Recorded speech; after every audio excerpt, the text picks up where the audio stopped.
Welcome into Double T Insider. Thanks so much for joining us today. I'm Taylor Peters here with Robert Giovanetti. Another really tough weekend for Red Raider football this past weekend as they travel on the road and face off against Kansas in Lawrence. A 37-34 loss for the Red Raiders that gives KU their first conference win of the year. Just a tough weekend in general for that group. Red Raiders have found it to be tough sledding on the road. Felt really good. I think we all did. Second quarter up 17-0. Give up a couple big plays, let Kansas back in it the first half, and then we all know what happened in the second half. And Kansas kicks the game-winning field goal at the end. You just have to play better. I think everyone knows that. Staff knows that. The team knows that. And all you can do is say, hey, we've got these Final Four games. What can we do in these Final Four games? Well, and defensive coordinator Keith Patterson has said a couple of times, we can't live our life looking through the rearview mirror, because the reality is that we can't change those games, and all we can do is affect the way that we're producing moving forward. And they still have an opportunity to be able to pull out some big wins in the end of the conference slate. Sometimes cliches are cliches for a reason, because they mean something. Don't let that loss beat you. Let that game beat you twice. And so you have to just get it out of your system. You have the bye week. Again, another cliche, great week to have a bye, but I think this case it really is true. Just everyone to regroup and get back together. And again, you go on the road to Morgantown to take on West Virginia in a couple weeks, so hopefully you can get that going. A huge opportunity that awaits for Texas Tech football, not this weekend, but next week. And meanwhile, Red Raider soccer coming off maybe one of their best weekends of the entire year. 2 explosive victories over Baylor on Friday, and then on the road against Texas, number 17 Texas in Austin. Incredible victories for this team, and it puts them in a position to be able to fight for the Big 12 regular season title. And Coach Tom Stone, who we're going to have on the program in a little bit, will always tell you Baylor is one of the toughest places to play and win in the Big 12, just because of the way they play, the style they play. So that was a huge win. But then the game in Texas, to tie it late and then to win it in the extra, that was really showed a lot of resiliency for this team. Well, and Texas Tech would now sweep the Big 12 awards for this week. Macy Schultz, Freshman of the Week. Charlotte Teeter, Offensive Player of the Week. And again, Madison White, the keeper, the freshman keeper, would win Defensive Player of the Week. And it's crazy to think that she wasn't even the player that started at the beginning of the year. It's a fantastic story. And every week when we get those awards, she's one of the first ones I look for, because I think, well, she had a great match last week. And again, you mentioned 2 freshmen. How about that? Not only this team is in a position to win the Big 12, but the future is so bright also. 7 o'clock first touch on Thursday as the Red Raiders will host Kansas State. Huge implications on that game. We have Tom Stone coming up next on Double T Insider. Stay with us. We'll be right back.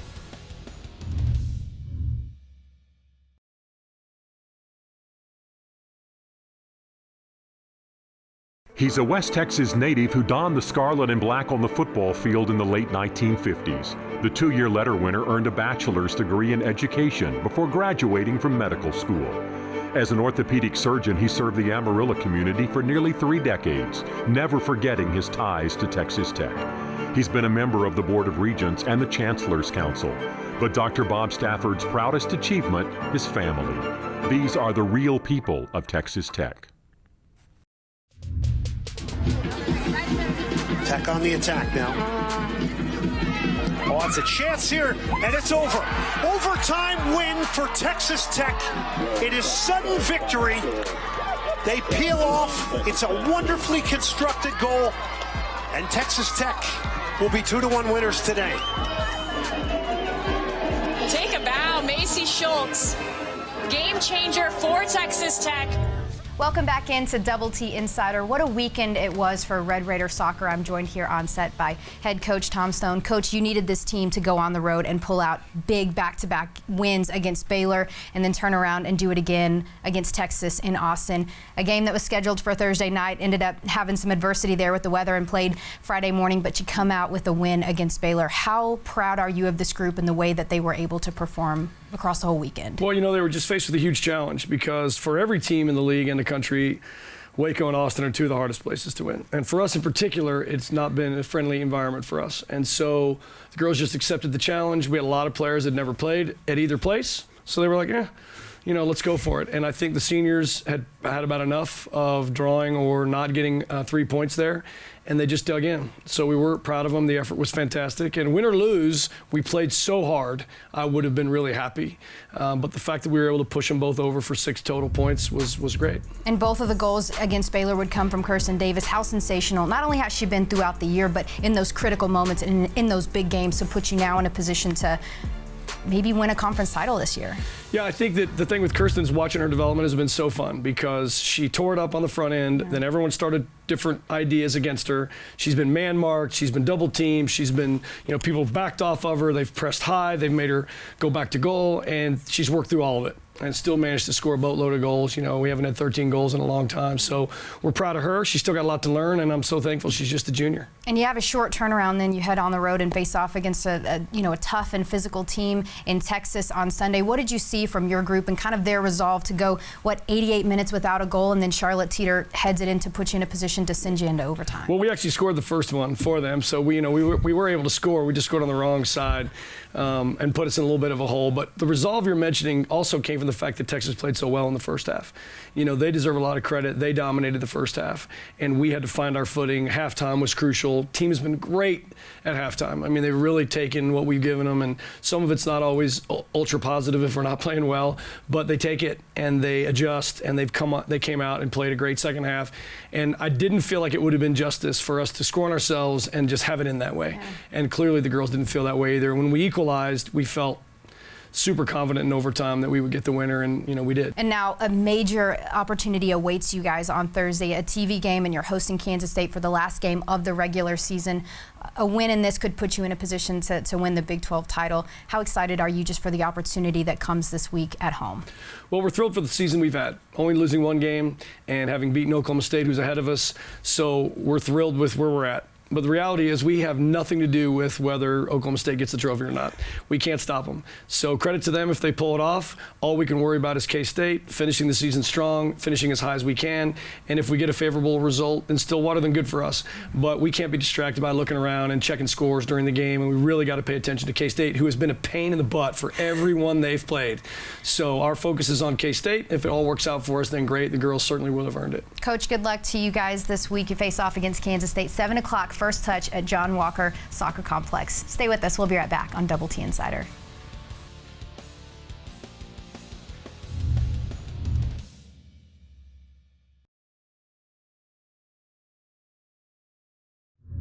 Hold on. Yes. Yo.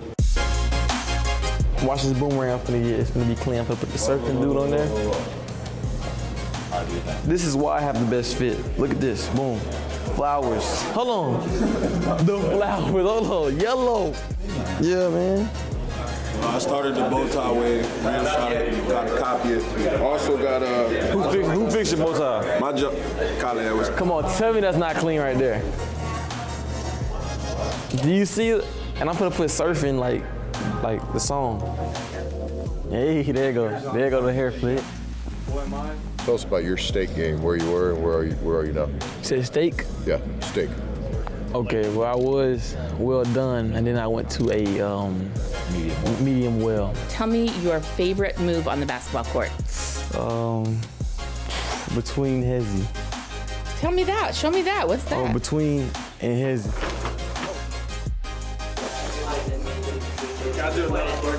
Hey! Yes, sir. Welcome back into Double T Insider. We're talking Red Raider basketball with sophomore Kyler Edwards. Kyler, welcome to the show. Thank you.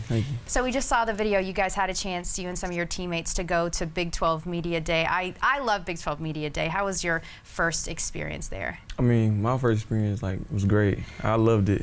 It was like everybody was having fun, joking around, but at the same time being serious, trying to market our school, You get suited up and you get mic'd up. It's just a fun experience. And it's kind of like the unofficial start of the season, but the true start comes here in less than a week. I mean, tell us what this offseason has been like with this team that's really in a lot of ways so different than the one that we had last year. This team is working so hard, on and off the court, trying to be together, most together as team, and on the court, we always hear late nights, early mornings, anything to get better. We actually had Coach Beard here on the show with us last week, and he said, man, I really like this group, and I like our odds with this group. But, I mean, you can't deny the fact that we've got 7 freshmen, and we've got 3 players returning from that Final Four team. But This is such a talented group, and you just watch them play. There's just so much pure, organic talent that exists. In what areas do you feel most confident about this group and this group of newcomers? I feel like we bring energy, like no matter what. I mean, I feel like out of the gates, like we come out strong, hard, with a lot of energy, and I mean, everybody's talented on this team, so it doesn't matter like where we go. When you look at this group of newcomers, there's, as I mentioned, a lot of freshmen, but there's a couple of grad transfers that could come in and really provide a spark for this group. Will you tell us a little bit about TJ Holyfield and Chris Clark and what you think, they'll bring to this team? TJ Holyfield is like a hybrid between a guard and a big, but he can do everything pretty much. So I mean, I guess that creates matchup problems, and Chris Clark, his passing ability is amazing, and he can rebound the ball very well. And for a team who last year was able to really market the program based on their grad transfers and Matt Mooney and of course Tariq Owens, what do you feel like the opportunity? How do you feel like this program provides opportunities to those grad transfers to come in and to really elevate the level of this program? Every team needs grad transfers or older guys. Like last year, we needed them to win big games because they had experience and they wanted it. You talked about experience. I mean, for you to be able to play the number of minutes that you did in your freshman season at the highest level, obviously being able to advance to the Final Four and to play in the national championship, you really just can't recreate those types of experiences. Right. What did you learn from that being a freshman, and how do you feel like it's affected your preparation moving into this season? I learned a lot, about leadership and stuff. Norris was a great leader. He always been vocal and telling us what to do, where to be at. But I mean, it's just preparation for this year, my bigger role. I can just talk to the younger guys and keep them confident and do whatever they need. Is becoming more vocal maybe the biggest way that you're elevating your game this year? How do you feel like you're sort of changing and evolving into more of a leader? Yeah, I think being vocal for me is the biggest thing, because last year I wasn't a talking kind of guy. I mean, but this year, I've been talking a lot and just saying things to encourage people. Is there maybe a couple of guys that stand out from this group of newcomers that you feel like when you talk to fans you say, all right, you got to be ready for this guy because he's going to be really exciting to watch this year? You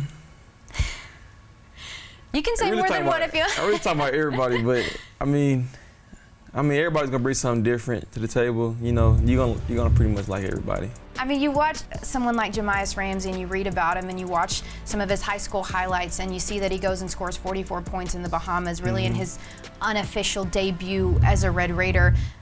You watch him in practice, though, it's totally different to get to watch that in real life. I mean, how is he gonna kind of use his talents to help bring this team up a level this year?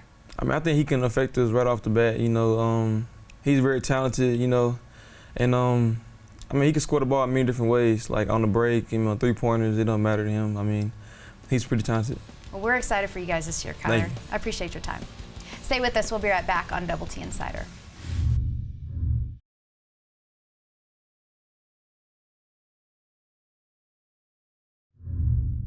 An incredible evening for Brittany Brewer. 40 points, 15 field goals made. That sets a new record for the most field goals in a first-round game.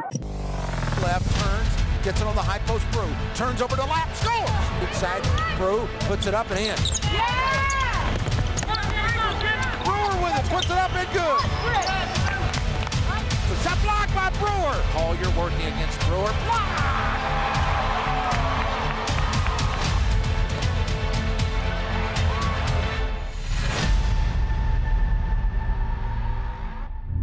Welcome back into Double T Insider. I'm Taylor Peters. So excited to be joined by senior Brittany Brewer. I can't believe you're a senior already. I know, me neither. It's just flown by for you, but you've come so far. And actually last week when we talked to the media, we asked you who the most improved player from this group was, and you said yourself. Why is that? I would say, I don't know. I guess just the coaching staff has really poured into me, and then my teammates as well. And then the USA games, that has really transformed me as a player as well. What an incredible opportunity for you, though, to be able to represent your country and to play on those Pan Am games. I mean, we've talked a little bit about just how valuable that experience was, but what was maybe the most important thing that you took from that experience that you can incorporate into your play here? Physicality. I talk about that a lot, but my physicality, I learned a lot. And and how I can use it in my game, and how much it helps, really. So. And really, in the last few years, you've become such a solid leader among this team, but as you're the lone senior, you, of course, will take a little bit more of that on. How has your approach to your senior season maybe changed in your preparation in the off season? It's a lot more intense. My preparation has gone up, mostly because since I'm the lone senior, like, I have to take on a bigger load. Now I know what Zuri felt like last year, and so I'm grateful that I had her as an example, though.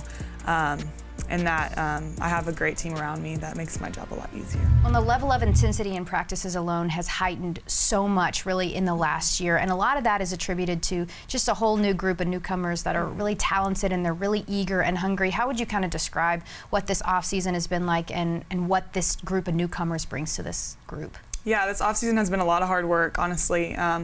But the good thing is that the newcomers bought into the culture like within the first week, and Cece and Sydney and even Lex and Andrea, they really stepped up and helped lead those newcomers.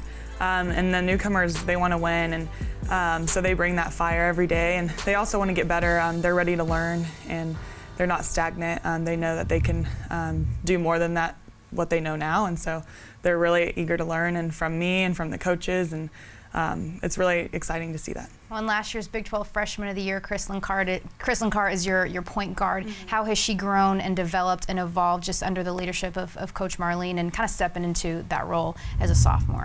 Yeah, so Kristlyn's a lot like me in her leading style. She likes to lead by example a lot more, and so this year she's really like stepped it up vocally. Like yesterday in practice, I just like was thinking in my head, I was like, wow, I can't believe she's saying some of the stuff she's saying, because last year she would have never done that. And granted, she was a freshman, but she's really like stepped up and really taken full responsibility for her role as a leader, and it's exciting to see that. So many exciting things happening on the court, but I wanted to talk about an internship that you were able to have last spring. Tell us a little bit about that and how you kind of became connected and involved. Yeah, so I needed an internship to graduate with my undergrad, and I wanted to do it with a nonprofit organization, and so I was looking around. I was like, oh man, where can I do this? And the Lord really opened doors for me at my church. And they have a new legacy home, and it's for women to just get back on their feet and just rekindle their relationship with the Lord. And so I got to work there and form relationships with those ladies, and I had to get 150 hours in a really condensed time because I was getting ready for USA too. And so it was really like intense, but it was so good, and I have lifelong relationships with those women, and I learned a lot, and I'm just so thankful for the opportunity. You're graduating this spring. You're going to go out into the world and do really great things. Brittany, thanks for your time. Thank you. Stay with us. We'll be right back on Double T Insider.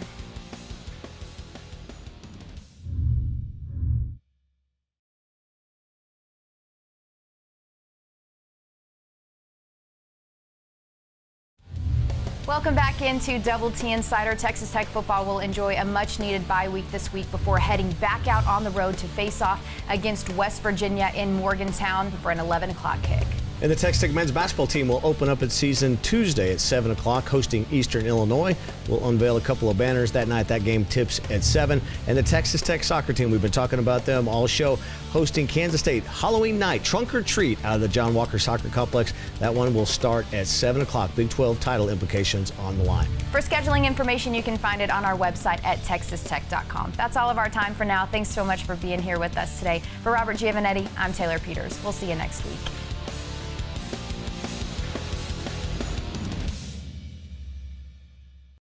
And if you missed any part of today's show, head on over to texastech.com or download the Texas Tech TV app on Apple TV and Roku.